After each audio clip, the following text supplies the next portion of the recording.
बिस्मिल्लाहिर्रहमानिर्रहीम। अस्सलाम वालेकुम। Welcome to operating system lecture number 7। आज हम ऑपरेटिंग सिस्टम के जो टॉपिक डिस्कस करने जा रहे हैं वो है डेडलॉक हैंडलिंग टेक्निक्स। कि जब डेडलॉक होता है तो उसको हैंडल करने के लिए हम कौन सी टेक्निक्स इस्तेमाल करते हैं, और उसके बाद एक डेडलॉक की टेक्निक है प्रिवेंशन। तो उसमें भी मतलब प्रिवेंशन के अंदर हम कुछ टेक्निक्स का और इस्तेमाल करते हैं। तो चले हम ऑपरेटिंग सिस्टम का लेक्चर नंबर 7 स्टार्ट करते हैं। लेक्चर स्टार्ट करने से पहले अगर अभी तक मेरा चैनल सब्सक्राइब नहीं किया तो मेरा चैनल सब्सक्राइब करें ताकि हर आने वाली नई वीडियो आपको मिलती रहे। तो सबसे पहले हम डेडलॉक प्रिवेंशन है क्या? प्रिवेंशन होता है जी, मतलब अगर हम कोई चीज़ को रोक रहे हैं, उसके रास्ते में रुकावट डाल रहे हैं, मतलब अगर डेडलॉक हैंडल होने जा रहा है या डेडलॉक होने से पहले की हम बात कर रहे हैं कि अगर हम ऑपरेटिंग लास्ट लेक्चर में डेडलॉक को हम डिस्कस कर चुके हैं, इसलिए डेडलॉक का आइडिया होगा आपको। तो डेडलॉक होने से पहले ही उसका तदारुक किया जाए, मतलब कुछ इस तरह से टेक्निक्स इस्तेमाल की जाएं कि डेडलॉक उसमें हो ही ना। ठीक है, मतलब हम अपने ऑपरेटिंग सिस्टम को कुछ इस तरह से कोड करें कि हमारा ऑपरेटिंग सिस्टम कभी भी डेडलॉक को अक्कर होने ही ना दे। ठीक हो गया जी। जैसे इसकी एग्जांपल हम एक साथ लेकर चलते हैं कि एक स्टूडेंट है, वो एग्ज़ाम की तैयारी कर रहा है। तो अभी एग्ज़ाम आए नहीं हैं, लेकिन वो स्टार्टिंग से ही, शुरू से ही इस चीज़ से बचने के लिए कि वो एग्ज़ाम दे और उसके बाद फेल हो जाए, उससे बचने के लिए वो शुरू से तैयारी कर रहा है अपनी। ठीक हो गया जी। इसको हम कहते हैं deadlock prevention. It is important to prevent a deadlock before it can occur, कि वो अक्कर नहीं हुआ, अक्कर होने से पहले ही हम उसको प्रिवेंट कर रहे हैं, उसको रोक रहे हैं। So the system checks each transaction before it is executed to make sure that it does not lead to deadlock. हमारा ऑपरेटिंग सिस्टम क्या करेगा, हर चीज़ मतलब जितनी भी उसमें ट्रांजैक्शन हो रही हैं, जो भी प्रोसेसिंग इनपुट आउटपुट हो रही है, उस इनपुट आउटपुट को चेक करेगा कि कोई भी उसमें जो प्रोसेस है वो डेडलॉक को अक्कर ना होने दे। ठीक है, मतलब इस तरह से कोई प्रोसेस हो ही ना कि डेडलॉक अक्कर हो। If there is even a slight possibility that a transaction may lead to deadlock, it is never allowed to execute. अगर इस तरह से कोई ट्रांजैक्शन होती है, ट्रांजैक्शन से मुराद है हमारा प्रोसेस की प्रोसेसिंग, अगर कोई ऐसा प्रोसेस आता है जो कि डेडलॉक को अक्कर कर सकता है, तो उस प्रोसेस को हमारा जो ऑपरेटिंग सिस्टम होगा वो क्या करेगा, अलाउ ही नहीं करेगा कि वो मतलब प्रोसेस उसकी हो सके, उसकी प्रोसेसिंग स्टार्ट हो सके। ठीक है जी। हमने क्या करना है, मेन उसका काम है जी, हमने डेडलॉक को प्रिवेंट करना है, डेडलॉक को होने से रोकना है। तो उसके लिए हम डिफरेंट टेक्निक इस्तेमाल करते हैं शुरू से कि डेडलॉक उसमें हो ही ना। ठीक है, इसमें से ये भी है कि अगर कोई ऐसा प्रोसेस आता है जो कि डेडलॉक क्रिएट कर सकता है, तो ऑपरेटिंग सिस्टम क्या करेगा, उसको अलाउ ही नहीं करेगा कि वो एग्जीक्यूट हो सके। ठीक है, मतलब उसकी प्रोसेसिंग स्टार्ट हो सके। नेक्स्ट हमारी जो टेक्निक है वो जी डेडलॉक अवॉइडेंस, वो भी तकरीबन इसी सेंस में है। अवॉइडेंस भी कि हम डेडलॉक को अवॉइड करते हैं, उसको अक्कर नहीं होने देते। इसकी एग्जांपल हम इस तरह से कर सकते हैं कि एक स्टूडेंट है, प्रिवेंशन से मुराद ये था कि वो शुरू से अपनी तैयारी कर रहा है, वो स्टार्ट से ही, पहले दिन से ही उसने तैयारी स्टार्ट कर दी कि मैंने तैयारी करनी है, अपने एग्ज़ाम देने हैं और फेल नहीं होना।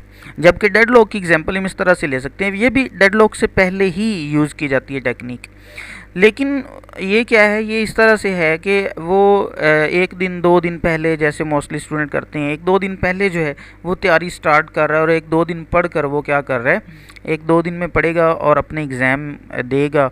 बहुत अच्छे मार्क्स नहीं आ सकेंगे, लेकिन वो क्या होगा, फेल नहीं होगा। फेल से बचने के लिए जो टेक्निक्स होंगी उनको हम कहेंगे, उनको इस सेंस में कह सकते हैं कि वो डेडलॉक अवॉइडेंस है, हम डेडलॉक को अवॉइड कर रहे हैं। It is better to avoid a deadlock rather than take measures after the deadlock has occurred, कि ये बेटर होगा कि हम क्या करें, डेडलॉक को अक्कर ही ना होने दें, कि अगर डेडलॉक अक्कर हो गया तो उस वक्त जो मेजरमेंट्स हम यूज़ करेंगे उससे बेहतर ये है कि हम अवॉइड करें, हम डेडलॉक को अक्कर ही ना होने दें। The wait for graph can use for this deadlock avoidance. Wait for graph जो है ये एक टेक्निक है जो कि नेक्स्ट जाकर हम पढ़ेंगे, तो ये डेडलॉक अवॉइडेंस के लिए यूज़ की जाती है। This is over only useful for smaller database as it can get quite complex in larger database.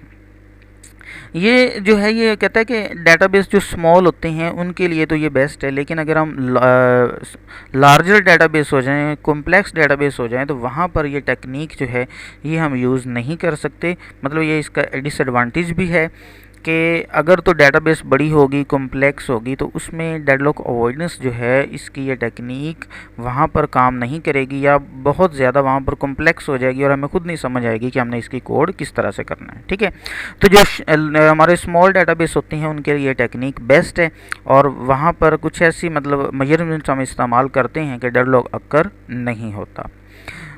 Third है जी डेडलॉक डिटेक्शन एंड रिकवरी।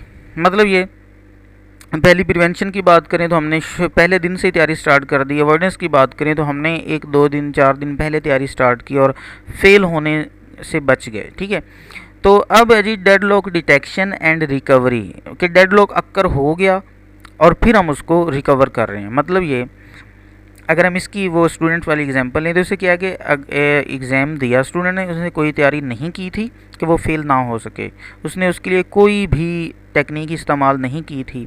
तो अब क्या हुआ, उसने एग्ज़ाम दिया, फेल हो गया, अब फेल हो चुका है, तो अब वो फेल मतलब नेक्स्ट एग्ज़ाम की तैयारी करना शुरू करेगा और जो पिछला उसका फेल वाला सिस्टम है उसको ख़त्म करने की कोशिश करेगा। मतलब जो धब्बा लग चुका है उसको ख़त्म करेगा, कि प्रॉब्लम आ चुकी है, प्रॉब्लम आने के बाद उसका सॉल्यूशन निकालना, सिंपल अल्फाज में हम कहते हैं डेडलॉक डिटेक्शन एंड रिकवरी, के डेडलॉक अक्कर हो गया, पहले उसको ढूंढेंगे और ढूंढने के बाद क्या करेंगे, उसको रिकवर कर देंगे। ठीक है, इससे ये भी हम कह सकते हैं कि ये मेथड मतलब कुछ हिसाब से अगर किसी और सेंस में देखा जाए तो बाकियों से बेस्ट है, क्योंकि उसमें था कि हम पहले ही मेहनत कर लेते हैं, उसमें अवॉइडेंस में और प्रिवेंशन में हम पहले ही मेहनत कर चुके होते हैं। वो बाद की बात है कि डेडलॉक पता नहीं अक्कर होना भी था या नहीं होना था। इसमें यह है कि हमें अगर डेडलॉक अक्कर होगा तो बाद में मेहनत करना पड़ेगी, लेकिन अगर डेडलॉक अक्कर नहीं हुआ तो इनफैक्ट हमारी कोई भी हमें एफ़र्ट नहीं करना पड़ी, हमें उस पर कोई जो है वो ये नहीं मतलब रहेगा कि हमने पहले मेहनत एवं ही कर ली। जैसे इसकी एग्जांपल अभी हम कर सकते हैं, 2020 में क्या हुआ, कोरोना की वजह से पाकिस्तान में बहुत सारे एग्ज़ाम्स जो हैं वो कैंसिल हो गए। तो अब ये था कि स्टूडेंट्स ने पहले मेहनत की हुई थी, तैयारी की हुई थी, तो एग्ज़ाम नहीं हुए। तो इसमें क्या हुआ, वो प्रिवेंशन की बात कर लें या अवॉइडेंस की बात कर लें, तो उसमें मेहनत की हुई थी, लेकिन वो मेहनत क्या हो गई, रायगा हो गई, क्योंकि एग्ज़ाम हुए ही नहीं। ठीक हो गया जी। अगर हम एग्ज़ाम पॉइंट ऑफ व्यू से देखें तो वैसे तो उन्होंने जो साल में पढ़ा उसके असरात जो हैं वो लॉन्ग टर्म के लिए उन पर होंगे, बहुत आगे जाकर लाइफ में फ़ायदेमंद होंगे, यूज़फुल होंगे उनके लिए, ये नहीं है कि कोई नुकसान हुआ उनका। ठीक है जी, डेडलॉक डिटेक्शन, हमने डेडलॉक डिटेक्ट किया और डिटेक्ट करने के बाद मतलब जब पहले उसको ढूंढा, अगर तो डेडलॉक हो गया तो फिर हम उस क्या करेंगे, उससे निकलने के लिए मेजरमेंट का इस्तेमाल करेंगे। ठीक है जी। Deadlock can be detected by the resources scheduler as it keeps track of all the resources that are allocated to different processes. कि हम क्या करते हैं, शेड्यूलर के ज़रिए से पहले डेडलॉक को डिटेक्ट करते हैं, ढूंढते हैं।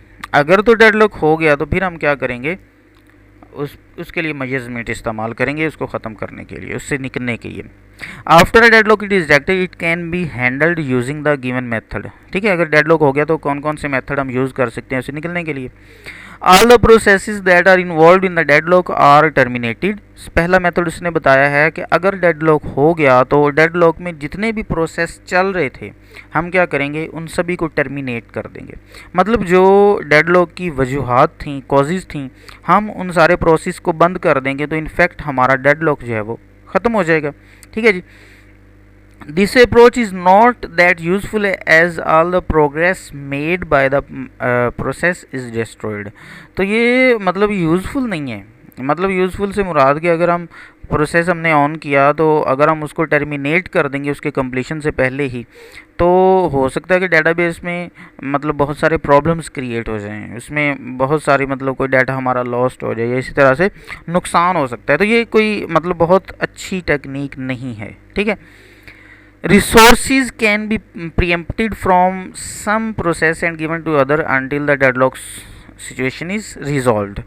और दूसरा उसकी टेक्निक उन्होंने ये बताई है कि जब डेडलॉक अगर हो जाएगा तो फिर हम क्या करेंगे, रिसोर्सेज की प्रीएम्पशन कर देंगे। मतलब एक रिसोर्सेज की वजह से डेडलॉक क्रिएट होता है कि एक बंदे को मतलब एक प्रोसेस को रिसोर्स की रिक्वायरमेंट है, लेकिन वो रिसोर्स उसको मिल नहीं रही है, वो किसी और के पास है। तो हम क्या करेंगे, जिसके पास वो रिसोर्स है उससे लेकर हम उस प्रोसेस को दे देंगे जो कि वेट में, ठीक है। मतलब ए और बी हैं, ए को एक प्रोसेस की ज़रूरत है जो बी के पास, और बी को एक प्रोसेस की ज़रूरत है जो ए के पास है, ठीक है। तो हम क्या करेंगे, या तो ए को रिसोर्स ए के पास जो रिसोर्स है वो बी को दे देंगे ताकि बी अपनी प्रोसेसिंग कंप्लीट कर ले, और उसके बाद जब कंप्लीशन हो जाएगी तो वो रिसोर्सेज जो है वो ए को दे देगा और ए अपना काम कर लेगा। एक तो मेथड ये, या हम ये कर सकते हैं कि हम ए और बी, जैसे हमने एग्जांपल ली, जो बी के पास रिसोर्स है वो उससे प्रीएम्प्ट करेंगे, ठीक है। मतलब उसकी कंप्लीशन से पहले ही उससे रिसोर्स ले लेंगे और किसको दे देंगे, ए को दे देंगे, और ए अपनी प्रोसेसिंग कंप्लीट कर लेगा, और जब उसकी प्रोसेसिंग कंप्लीट हो जाएगी तो फिर वो क्या करेगा, अपनी रिसोर्सेज बी को दे देगा और बी अपनी प्रोसेसिंग कंप्लीट कर लेगा। तो इस तरह से भी हम क्या कर सकते हैं, डेडलॉक जब डिटेक्ट हो जाए तो उसको रिकवर कर सकते हैं। डिफरेंट टेक्निक्स हम इस्तेमाल की जा सकती हैं, ठीक है जी। लास्ट है जी ऑस्ट्रिक एल्गोरिदम। ऑस्ट्रिक एल्गोरिदम क्या है, इसका मतलब होता है इग्नोरेंस, कि हम क्या कर रहे हैं, हम जो भी प्रॉब्लम आ रही है उसको इग्नोर कर रहे हैं, ठीक है ना। जैसे एक वैसे भी हम आम बोलते हैं जी कि सर्दी जो है उस बंदे को लगती है जो फील करता है, जो सर्दी फील नहीं करता उसको सर्दी लगती भी नहीं है, ठीक है। मतलब ये कि हम फील ही नहीं कर रहे, हम ये सोच ही नहीं रहे कि कोई प्रॉब्लम है, कोई डेडलॉक है, हम उसको बिल्कुल टोटली तौर पर इग्नोर कर रहे हैं। The Austric algorithm means that the deadlock is simply ignored and it is assumed that it will never occur, ठीक है जी। हम क्या कर रहे हैं कि हम एज्यूम ये कर रहे हैं कि डेडलॉक है ही नहीं, डेडलॉक अक्कर हो ही नहीं सकता, होगा ही नहीं, ठीक है। हम उसको टोटली तौर पर इग्नोर कर रहे हैं, हमने कोई मेजरमेंट इस्तेमाल नहीं की, लेकिन ये आगे जाकर प्रॉब्लम्स क्रिएट कर सकती हैं क्योंकि हमने कोई मेजरमेंट ना तो पहले की और ना ही कि डेडलॉक हो जाएगा तो बाद में क्या करना है, कोई हमने मेजरमेंट इस्तेमाल नहीं की। तो ये प्रॉब्लम्स क्रिएट कर सकती हैं फ्यूचर में, ताकि अगर फ्यूचर में जैसे स्टूडेंट है उसने मतलब टोटल तौर पर इग्नोर्ड है, वो उसने कोई एग्ज़ाम का नहीं सोचा हुआ, ना पहले एक एग्ज़ाम्स के बाद पहले सोचा है और ना ही एग्ज़ाम के बाद कुछ सोचा है, तो वो इनफैक्ट उसके लिए प्रॉब्लम्स क्रिएट हो सकती हैं। और बाद बार ये भी हो सकता है कि हम इग्नोर कर रहे हैं तो डेडलॉक होता ही नहीं है और हमें कोई प्रॉब्लम भी नहीं आती। This is done because in some system the cost of handling the deadlock is much higher than simply ignored it as it occur very rarely। ये भी है कि ये जो डेडलॉक हैंडलिंग होती हैं उसकी कोस्ट बहुत ज़्यादा होती हैं, और ज़्यादा कोस्ट होने की वजह से क्या होता है जी कि मतलब ज़्यादा कोस्ट है तो कुछ मतलब डेटाबेस या कुछ इंडस्ट्रीज़ ऐसी होती हैं जहाँ पर काम वर्क इतना कॉम्प्लेक्स नहीं होता और वहाँ पर चांसेस ही बहुत कम होते हैं कि डेडलॉक अक्कर होगा, ठीक है। तो वहाँ पर हम ये टेक्निक इस्तेमाल कर सकते हैं। So it is simply assumed that the deadlock will never occur and the system is rebooted if it occurs by any chance। और वो कह रहा है कि अगर तो उस वक्त में कोई डेडलॉक आ जाता है तो हम उसका एक ही मेथड हमने यूज़ किया हुआ कि हम क्या करते हैं, सिस्टम को रीबूट कर देते हैं, ठीक है। मतलब रीस्टार्ट कर देते हैं, और रीस्टार्ट करने से जो भी उसमें डेडलॉक था वो बाय डिफ़ॉल्ट खुद ही ख़त्म हो जाएगा। ना तो हमने कोई मतलब एल्गोरिदम यूज़ किया कि उस एल्गोरिदम को हम यूज़ करते हुए क्या करते हैं मतलब मतलब जब भी कोई प्रॉब्लम होगी तो वो खुद ही बाखुद ही क्या हो जाएगा, मतलब रीबूट हो जाएगा, ठीक है। तो रीबूट होने से क्या होगा, मतलब वो हमारा जो भी डेडलॉक था वो ख़त्म हो जाएगा, ठीक है। हमें कोई मेहनत यहाँ पर नहीं करनी पड़ रही, हम टोटली तौर पर उसको इग्नोर कर रहे हैं। ठीक हो गया जी। ये थी हमारी टेक्निक्स डेडलॉक हैंडलिंग की। अब सबसे पहली जो टेक्निक है हमारी प्रिवेंशन, उसमें हम क्या कर रहे थे, हम डेडलॉक को अक्कर होने से पहले ही रोक रहे थे। अब इसमें कौन कौन सी हम टेक्निक्स का इस्तेमाल करते हैं, वन बाय वन को डिस्कस करते हैं। सबसे पहले जी म्यूचुअल एक्सक्लूजन, उसके बाद है होल्ड एंड वेट, नेक्स्ट है जी नो प्रीएम्पशन, सर्कुलर वेट। ये चारों को अगर हम गौर से देखें तो डेडलॉक होने के लिए ये चारों का होना ज़रूरी था। ठीक है, मतलब अगर म्यूचुअल एक्सक्लूजन है, होल्ड एंड वेट है, नो प्रीएम्पशन है, सर्कुलर वेट है, ये चारों अगर एक टाइम में होती थी तो फिर हम कहते थे कि हमारा जो सिस्टम है वो उसमें डेडलॉक अक्कर हो चुका है। अगर इनमें से कोई एक भी, मतलब एक भी नहीं होती थी तो डेडलॉक अक्कर नहीं हो सकता था। तो हम क्या करते हैं, इन चारों में से किसी एक को, ठीक है, हम क्या करते हैं, हम उसको ख़त्म कर देते हैं, तो उससे क्या होगा, डेडलॉक अक्कर नहीं होगा। म्यूचुअल एक्सक्लूजन में यही चीज़ है। The non shareable resources are the causes of deadlock, कि अगर म्यूचुअल एक्सक्लूजन में कि हमारी जो नॉन शेयरेबल रिसोर्सेज होती हैं, ठीक हो गया जी, नॉन शेयरेबल रिसोर्सेज जिनको हम शेयर नहीं कर सकते, तो वहाँ पर डेडलॉक जो होता है उसके चांसेस ज़्यादा होते हैं। हम क्या करेंगे, हम अपने रिसोर्सेज को शेयरेबल बना देंगे। ठीक हो गया, हम जब उनको शेयरेबल बना देंगे तो क्या होगा, वहाँ पर म्यूचुअल एक्सक्लूजन नहीं होगी, और म्यूचुअल एक्सक्लूजन नहीं होगी तो इसका मतलब ये कि वहाँ पर डेडलॉक भी अक्कर नहीं होगा, क्योंकि चारों कंडीशंस का होना ज़रूरी है। अगर हम कोई एक कंडीशन भी वहाँ से ख़त्म कर देते हैं तो इसका मतलब डेडलॉक अक्कर नहीं होगा। If we create shareable resources in the system, deadlock can not be occurred. वही बात जो बता चुका हूँ। Shared resources such as read only file that can be shared multiple users at the same time and no deadlock occurred.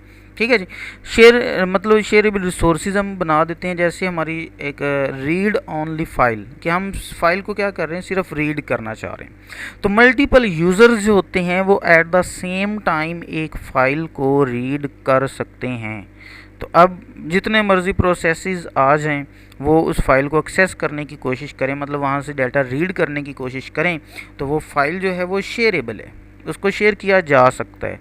तो वहाँ पर जितने मर्ज़ी प्रोसेस उसको मतलब गेट कर सकते हैं, हासिल कर सकते हैं, रीड कर सकते हैं डाटा।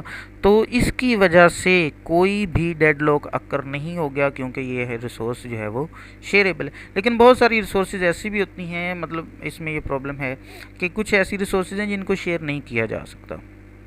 अगर हम प्रिंटर की बात करें तो प्रिंटर को शेयर हम नहीं कर सकते, मतलब एक प्रोसेस होगा, फिर दूसरा होगा, फिर तीसरा होगा, फिर चौथा होगा, लेकिन सेम टाइम में सारे प्रोसेस नहीं हो सकते।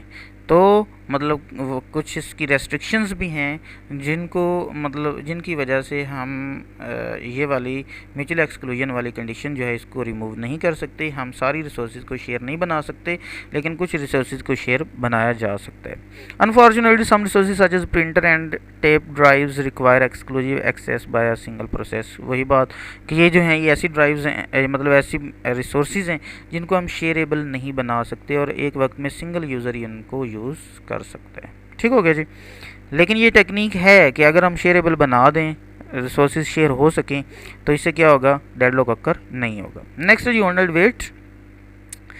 Hold and wait, hold and wait में होता क्या था कि जिस प्रोसेस ने किसी रिसोर्स को मतलब उसको हासिल कर लिया है, उसको गेट कर लिया है, एक्सेस कर लिया है, ठीक है, तो वो उसको फिर छोड़ेगी नहीं, उसको होल्ड ही रखेगी जब तक उसकी कंप्लीशन कंप्लीट नहीं होती, वो उसको छोड़ेगी नहीं। और अगर उसको नेक्स्ट किसी की ज़रूरत है तो वो उसका वेट करेगी। ये था हमारा होल्ड एंड वेट। अब इसमें क्या है कि या तो हम क्या करें कि मतलब इसमें नो प्रीएम्पशन था, हम उसको क्या करें कि वो जब वेट में हो, उसको ज़्यादा वेट करना पड़े, तो वो क्या करे, अपनी जो होल्ड की हुई रिसोर्स है उसको छोड़ दे। तो अगर वो छोड़ देगी तो क्या होगा, दूसरा जो प्रोसेस है उसको गेट कर लेगा, और उस तरह से डेडलॉक ख़त्म हो सकता है। ठीक है जी, पढ़ के देखते हैं ज़रा। The hold and wait condition can be prevented if a process requests of all its required resources before starting execution. If every resource is available, the process will be processed completely. ठीक हो गया जी। मतलब इसमें क्या है कि अगर कोई मतलब जो प्रोसेस है वो स्टार्ट होने से पहले ही, मतलब अभी वो स्टार्ट नहीं हुआ, लेकिन वो पहले ही ये चीज़ बता रहा है कि मुझे इतनी रिसोर्सेज चाहिए, और अगर वो सारी रिसोर्सेज अवेलेबल होंगी तो वो स्टार्ट होगा, अगर वो सारी रिसोर्सेज अवेलेबल नहीं हैं तो वो हमारा जो प्रोसेस है वो स्टार्ट ही नहीं होगा। ठीक हो गया जी। अगर सारी रिसोर्सेज अवेलेबल हैं तो फिर स्टार्ट होना है उसने, अगर सारी रिसोर्सेज अवेलेबल नहीं है तो वो वेट करता रहेगा, मतलब जब तक सारी रिसोर्सेज जो हैं वो फ्री नहीं होती, वो किसी को होल्ड नहीं करेगा। ठीक है जी, मतलब वो होल्ड ही नहीं कर रहा, वो होल्ड नहीं कर रहा और ना ही किसी मतलब दूसरी रिसोर्स के लिए ज़्यादा उसको वेट करना पड़ रहा है, क्योंकि वो स्टार्ट ही नहीं हुआ। तो स्टार्ट होगा तो वेट में जाएगा, वो स्टार्ट नहीं हो रहा तो इसका मतलब वो वेट में भी नहीं है। तो स्टार्ट होने से पहले वो उस सीपीयू को बताता है, सॉरी ऑपरेटिंग सिस्टम को बताता है कि उसको इतनी रिसोर्सेज चाहिए। वो ऑपरेटिंग सिस्टम चेक करता है, अगर वो सारी रिसोर्सेज अवेलेबल हैं तो वो प्रोसेस स्टार्ट होगा, अगर सारी रिसोर्सेज अवेलेबल नहीं हैं तो वो प्रोसेस स्टार्ट ही नहीं होगा। ठीक है, तो उसके स्टार्ट ना होने की वजह से क्या हो रहा है, वहाँ पर डेड लॉक अक्कर नहीं हो रहा, क्योंकि अगर सारी रिसोर्सेज अवेलेबल नहीं हैं और वो स्टार्ट हो जाता है, कुछ रिसोर्सेज को मतलब एक्सेस कर लेता है और कुछ के लिए इंतज़ार करना पड़ता है, तो इसमें इस सेंस में क्या हो सकता है, डेड लॉक अक्कर हो सकता है। ठीक हो गया जी। If the complete set of resources is not available at the time the process has to wait for this। अगर तो सारा सेट अवेलेबल नहीं है तो वो किसी भी रिसोर्स को एक्सेस ही नहीं कर रहा, मतलब उसको हासिल नहीं कर रहा, वो वेट कर रहा है कि जब वो सारा सेट फ्री होगा तो फिर मैं स्टार्ट होऊंगा। ठीक हो गया जी। Example, process 1 has need resources R1 R2 R3 R4 R5, ये सारी रिसोर्सेज अवेलेबल हैं। If this all resources are available then it will hold, otherwise it will be wait. अगर ये सारी रिसोर्सेज 1 से लेकर 5 तक अवेलेबल हैं तो वो प्रोसेस स्टार्ट होगा और इनको होल्ड कर लेगा। लेकिन अगर ये सारी रिसोर्सेज अवेलेबल नहीं हैं तो वो ना तो स्टार्ट होगा और ना ही इनमें से किसी को भी वो एक्सेस नहीं करेगा। मतलब अगर आप फ़र्ज़ कर लें R1 to R3, R1 और 2 और 3 ये जो तीनों हैं ये फ्री हैं, जबकि R4 और R5 जो हैं ये फ्री नहीं हैं, ये किसी और प्रोसेस के पास है। तो अभी सारा सेट कंप्लीट फ्री नहीं है, तो इसका मतलब ये हुआ कि वो सारा सेट कंप्लीट नहीं है, 3 रिसोर्सेज फ्री हैं लेकिन वो तीनों रिसोर्सेज को होल्ड नहीं कर रहा, वो इस चीज़ का इंतज़ार कर रहा है, वेट कर रहा है कि जब ये सारा सेट R1 से लेकर R5 तक फ्री होगा तो तभी मैं इनको होल्ड करूँगा, अदरवाइज़ होल्ड नहीं करूँगा। तो इससे क्या हो सकता है, हम डेडलॉक से बच सकते हैं। Problem can be occurred. अब इस सेंस में हमारे पास मतलब अगर हम बात करें तो कौन कौन सी प्रॉब्लम्स अक्कर हो सकती हैं, मतलब प्रीवियस की हम बात करें होल्ड एंड वेट में तो कौन कौन सी प्रॉब्लम अक्कर हो सकती हैं। ठीक है जी। Required all process request are resources at one time, वो क्या करता है कि एक वक्त में सारी रिसोर्सेज को उसे बताना पड़ेगा। ठीक है जी, मतलब सारी रिसोर्सेज बताना पड़ेंगी, वो कौन कौन सी रिसोर्सेज उसको रिक्वायर्ड है। नेक्स्ट है जी, this can be wasteful of system resources if a process need one resource early in its execution and does not need some other resources until much later. इसमें हम क्या कह रहे हैं कि अगर एक रिसोर्स ने पूरा सेट हासिल कर लिया है, अब बाकी रिसोर्सेज वो सारी रिसोर्सेज सेम टाइम में यूज़ नहीं कर रहा होगा। सबसे पहले वो मतलब एक सीपीयू को यूज़ कर रहा है, दूसरे नंबर पर वो मेमोरी को यूज़ कर रहा है और सेम टाइम में चले इन दोनों को यूज़ कर रहा है, लेकिन प्रिंटर को अभी यूज़ नहीं कर रहा, लेकिन प्रिंटर को उसने होल्ड किया हुआ है। अब प्रिंटर को तो काफ़ी इंतज़ार करना पड़ेगा, कोई प्रोसेस दूसरा जो है वो उसको हासिल ही नहीं कर सकता। ठीक है ना। तो इसमें क्या है, इसमें मतलब हमारा जो सिस्टम है उसमें प्रॉब्लम ये हो सकती है कि जितनी सारा सेट उसने हासिल कर लिया लेकिन कुछ रिसोर्सेज वो अभी इस्तेमाल कर रहा है, जबकि जो रिसोर्सेज इस्तेमाल नहीं हो रही उनको लॉन्ग टाइम के लिए वेट करना पड़ रहा है। ठीक हो गया जी। तो इसमें हमारा जो रिसोर्सेज है उनका टाइम वेस्ट होता है, रिसोर्सेज को अब वेट करना पड़ रहा है कि कब उसको प्रोसेस यूज़ करे। R1 R2 R3। ठीक है जी। Problems can be occurred. अब प्रॉब्लम्स दूसरी कौन की हो सकती है, process does not know in advance all of the resources it will be required. अब उस सिस्टम को पहले से पता ही नहीं होता कि उसने कितनी रिसोर्सेज जो हैं वो उसको अवेलेबल होनी है, क्योंकि मतलब जब प्रोसेस एग्जीक्यूट होता है तो हो सकता है स्टार्टिंग में उसकी कुछ रिक्वायरमेंट्स और हों, मिडिल में जाकर रिक्वायरमेंट्स चेंज हो जाएं और एट द एंड जो है वो रिक्वायरमेंट चेंज हो जाएं। ठीक है। तो ये भी प्रॉब्लम है कि एडवांस में किसी प्रोसेस को पता ही नहीं होता कि उसको कौन कौन सी रिसोर्सेज रिक्वायर्ड हैं। ठीक है जी, सारी रिसोर्सेज का पता नहीं हो सकता। The resources need may be depend on it's computation, और डिपेंड किस पर करता है, कंप्यूटेशन पर। उसकी कंप्यूटेशन क्या है, मतलब वो किस तरह से कंप्यूट कर रहा है, मतलब सिस्टम क्या है, उसके मुताबिक उसको पता चलेगा कि उसकी रिक्वायरमेंट क्या है। Either of the methods described above can lead to starvation if a process required one or more popular resources. इसमें क्या हो सकता है, starvation create हो सकती है। Starvation is very important short question according to the exam point of view। तो starvation असल में है क्या, starvation में ये है कि एक रिसोर्स है, उस रिसोर्स को एक प्रोसेस ने होल्ड कर लिया है, ठीक है। अब रिसोर्स को प्रोसेस ने होल्ड कर लिया, लेकिन वो अभी उसको यूज़ नहीं कर रहा। अब जब उसको यूज़ नहीं कर रहा तो रिसोर्स क्या कर रही है, वेट कर रही है। तो अब ये जो लॉन्ग वेट कर रही है ना वो रिसोर्स, उसको हम कहते हैं starvation. It means that a resource is not available at the time that is required by them, ठीक है। मतलब जो रिसोर्स है वो अवेलेबल नहीं है सेम टाइम में। In this way, process has to a long wait for this resource and system can be hanged up। जिसमें में क्या होगा कि हमारा प्रोसेस जो है उसको बहुत ज़्यादा वेट करना पड़ेगा, ठीक है। सॉरी, इसमें स्टारवेशन में प्रोसेस जो है उसको लॉन्ग टाइम के लिए वेट करना पड़ता है, रिसोर्स को नहीं, प्रोसेस को लॉन्ग टाइम के लिए वेट करना पड़ सकता है, क्योंकि वो उसका सारा सेट फ्री नहीं था। तो सारा सेट फ्री ना होने की वजह से क्या हो रहा है कि उसको लॉन्ग टाइम के लिए वेट करना पड़ रहा है कि कब वो सारा सेट फ्री हो और कब मैं अपना प्रोसेस स्टार्ट करूं, ठीक है जी। मतलब इसमें प्रोसेस को लॉन्ग टाइम के लिए वेट करना पड़ सकता है, जिससे हमारा सिस्टम जो है वो हैंग भी हो सकता है।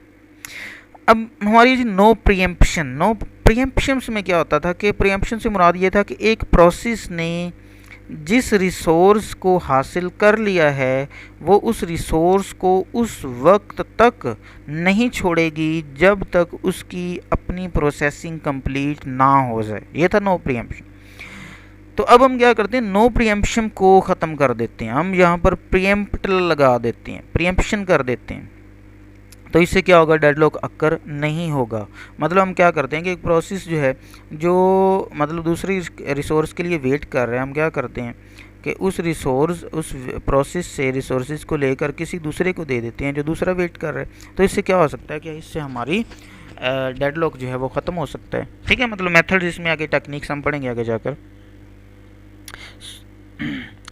This is third condition for deadlock is that there is no preemption of the resources already allocated to the other process। कि यहाँ पर कोई no preemption है कि वहाँ पर हम जब तक उस प्रोसेस की प्रोसेसिंग कंप्लीट नहीं होगी हम उससे रिसोर्स हासिल नहीं कर सकते। Preemption of process resource allocation can prevent this condition of deadlock when it is possible। अगर हम उसको preempt कर देते हैं, ठीक है, तो उससे क्या होगा, हम डेडलॉक को प्रिवेंट कर सकते हैं। मतलब हम प्रीएम्पशन लगा दी हमने, उस जो होल्ड कर चुका था उसकी उसकी प्रोसेसिंग कंप्लीट नहीं हुई थी, लेकिन वो होल्ड उसने कुछ रिसोर्सेज की हुई थी जो कि दूसरी किसी और की नीड थी।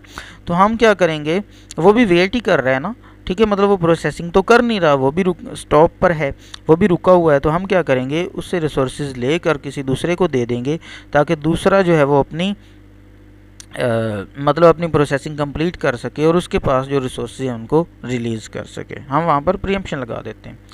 अब इसमें मतलब टेक्निक्स पर ज़रा पढ़िएगा। इसमें if a process that is holding some resources request another resource that can be immediately allocated to it, then all resources currently being held are released implicitly, ठीक है। मतलब इसमें दो टेक्निक्स हैं कि एक तो अगर वो वेट कर रहा है और दूसरा भी, ए भी वेट कर रहा है, बी भी वेट कर रहा है, हम ए से लेकर रिसोर्सेज बी को दे दें या बी से लेकर रिसोर्सेज ए को दे दें। ये दोनों टेक्निक्स है इसमें। हम क्योंकि दोनों वेट में, ए भी वेट में बी भी वेट में है, तो हम ए से लेकर बी को भी दे सकते हैं, बी से लेकर ए को भी दे सकते हैं, ठीक है। तो इसमें यही चीज़ है। Then preemption resources are added to the list of resources for which the process is waiting। और हम जो resources उससे लेंगे वो उस लिस्ट में मतलब उन प्रोसेस को दे देंगे जो कि दूसरे किसी मतलब जो कि उस रिसोर्स के लिए वेट कर रहे थे, ठीक हो गया जी। P1 हमारे पास प्रोसेस है, R1 R2 requesting for other resources. R1 और R2 उसके पास हैं, ठीक हो गया जी, और रिक्वेस्टिंग कर रहे हैं दूसरों के लिए। P2 R3 और R4 उसके पास हैं और वो भी R1 और R2 के लिए क्या कर रहा है, वेट कर रहा है, उसके लिए रिक्वेस्ट उसने की हुई है, ठीक है। तो इसमें क्या होगा, हम क्या करते हैं कि हम चूँकि वेट कर रहे हैं, मतलब हो सकता है कि हमारा P1 जो है वो R3 और R4 के लिए वेट कर रहा हो, और जो प्रोसेस 2 है वो किसके लिए वेट कर रहा है, R1 और R2 के लिए। तो हम क्या करते हैं, दोनों वेट में हैं, दोनों रुके हुए हैं, तो डेडलॉक क्रिएट हो चुका है। हम क्या करेंगे, P1 से रिसोर्सेज लेंगे R1 और R2, और हम P2 को दे देंगे ताकि P2 अपनी प्रोसेसिंग कंप्लीट कर सके, और जब उसकी प्रोसेसिंग कंप्लीट होगी तो वो R3 और R4 को भी रिलीज़ कर देगा, तो उसके बाद वो किसको मिल जाएंगी, P1 को मिल जाएंगी, और दोनों इस तरह से अपनी प्रोसेसिंग कंप्लीट कर सकते हैं। Another approach is that when a resource is requested and not available, then the system looks to see what other process currently have these resources and waiting for the other resources। ये दूसरी technique है कि हम क्या करते हैं कि अगर एक रिसोर्स जो है वो रिक्वेस्ट कर रहा है, उसके पास वो, और वो सिस्टम में अवेलेबल भी नहीं है, वो किसी दूसरे के पास है, और दूसरा जो है वो भी किसी और का वेट कर रहा है, ठीक हो गया जी। So the operating system preempt the resources by waiting process and allocate to the requesting process. तो इसमें हम क्या करते हैं, एलोकेट मतलब वेट वाले को क्या करता है, उसे रिसोर्सेज प्रीएम्प्ट करता है और दूसरे को दे देता है। In such a process is found, then some of their resources may get preempted and added to the list resources for which the process is waiting। ठीक हो, जो वेटिंग कर रहे हैं उसको हम दे देंगे। उसी वही हमारी एग्जांपल, पहले हमने क्या किया था, हमने P1 से लेकर P2 को दी थी। अब हम क्या करते हैं, P2 से रिसोर्सेज पहले R3 और R4, क्योंकि वो भी वेट कर रहे हैं, हम P2 से रिसोर्सेज R3 और R4 लेकर P1 को दे देंगे। P1 अपनी प्रोसेसिंग पहले कंप्लीट कर लेगा, और जब उसकी कंप्लीशन हो जाएगी तो वो क्या करेगा, अपनी रिसोर्सेज P2 को दे देगा। ठीक हो गया जी। लास्ट है हमारा सर्कुलर वेट, कि हम मतलब सर्कल क्रिएट ही ना होने दें, सर्कुलर वेट होने ही ना दें। अगर वहाँ पर सर्कुलर वेट नहीं होगा तो इसका मतलब ये है कि वहाँ पर डेड लॉक अक्कर ही नहीं हो सकता। तो हम सर्कुलर वेट अगर ना होने दें तो हम फिर भी डेड लॉक से बच सकते हैं। ये सारी टेक्निक्स जो हमने पढ़ी है, क्या कौन सी हैं, प्रिवेंशन, मतलब ये कि डेड लॉक अभी अक्कर नहीं हुआ, डेड लॉक अक्कर होने से पहले हम ये सारी टेक्निक्स, ये सारी प्रिवेंशन लगा रहे हैं सिस्टम में, कि डेड लॉक अगर मतलब डेडलॉक अक्कर हो ही ना, क्योंकि मतलब अगर डेडलॉक अक्कर होगा तो हमारा सिस्टम जो है वो कुछ देर उस टाइम वेस्ट होगा उसका, उस डेडलॉक को ख़त्म करने के लिए। तो अब हम पहले ही प्रिवेंशन लगा रहे हैं कि डेडलॉक अक्कर ही नहीं होगा इसमें। If the circular wait is prevented the deadlock can not be occurred in the system. अगर हम सर्कुलर वेट को प्रिवेंट कर दें, मतलब इस तरह से कोई टेक्निक इस्तेमाल करें कि वहाँ पर सर्कुलर वेट हो ही ना, तो हम क्या कर सकते हैं, हम डेडलॉक से बच सकते हैं। One way to avoid circular wait is number of all resources and required that process request resources only in strictly increasing or decreasing order।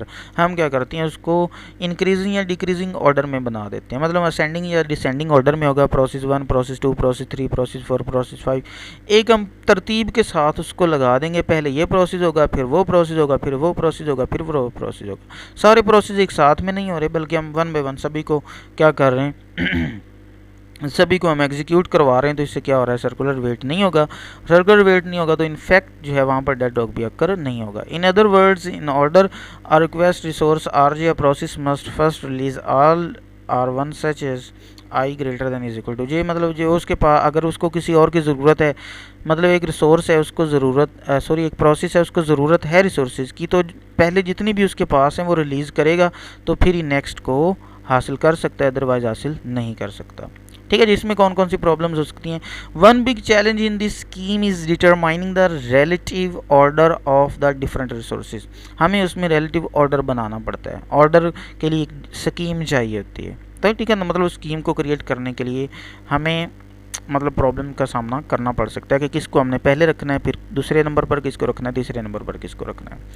It reduce the resource utilization and performance of the overall system. ये क्या करता है, इससे हमारा जो resource हैं उनकी utilisation जो है उसमें कमी होती है। ठीक है, मतलब यूटिलाइजेशन कम हो जाती है कि एक रिसोर्स, एक प्रोसेस है वो चल रहा है, वो 2 रिसोर्सेज को इस्तेमाल कर रहा है, बाकी 10 जो हैं वो क्या पड़ी हुई हैं, फ्री पड़ी हुई। ठीक है, तो इससे यूटिलाइजेशन क्या हो गई, कम हो गई। तो ये था हमारा आज का लेक्चर। अगर अच्छा लगा हो तो वीडियो को लाइक और कमेंट में ज़रूर बताइएगा। फिर भी अगर कोई प्रॉब्लम हो तो वो भी आप कमेंट बॉक्स में बता सकते हैं। इसके डिटेल के साथ नोट्स जो हैं वो आपको मैं प्रोवाइड कर दूंगा, वहाँ से उनको डिटेल से पढ़ लीजिएगा। ठीक है जी, थैंक यू, अल्लाह हाफिज़, स्टे ब्लेस्ड।